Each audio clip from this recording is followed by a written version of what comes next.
Hello ನಮಸ್ತೆ from ಕೊಲ್ಲಾಪುರದ ಕನ್ನಡತಿ.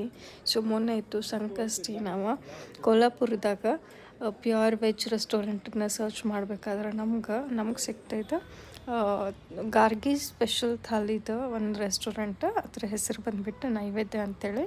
ಇಲ್ಲಿ ಬರೀ ಥಾಲಿ ಮಾತ್ರ ಸಿಗ್ತೈತಿ. ಅದು ಒಂದೇ ಥಾಲಿ, ಅದ್ರ ಹೆಸರು ಗಾರ್ಗಿ ಥಾಲಿ ಅಂತೇಳಿ. ಥಾಲಿ ಮಾತ್ರ ನಮಗೆ ಮಸ್ತ್ ಇಷ್ಟ ಆಯ್ತು. ಯಾಕಂದ್ರೆ ಚಾಟ್ಸಿಂದ ಹಿಡಿದು ವೆಲ್ಕಮ್ ಡ್ರಿಂಕಿಂದ ಹಿಡಿದು ಊಟ ಏನೇನು ನಮ್ಗೆ ಸರ್ವ್ ಮಾಡಿದ್ರಲ್ಲ ಎಲ್ಲನೂ ಮಸ್ತ್ ಇತ್ತು. ಎಲ್ಲದ್ರಾಗೂ ಎರಡೆರಡು ಮೂರು ವೆರೈಟೀಸ್ ಇದ್ದು. ಪಲ್ಯ ಒಂದು 2-3 ವೆರೈಟಿ, ಅನ್ನನೂ ಒಂದು 2-3 ವೆರೈಟಿ, ರೋಟಿ ಪೂರಿ ಸ್ವೀಟ್ಸ್ನು 3-4 ವೆರೈಟಿ, ಆಮೇಲೆ ಚಾಟ್ ಇದ್ವು, ಢೋಕ್ಲಾ ಅದು ಇದು ಎಲ್ಲ ಭಾಳಷ್ಟು ಐಟಮ್ಸ್ ಇದ್ವು.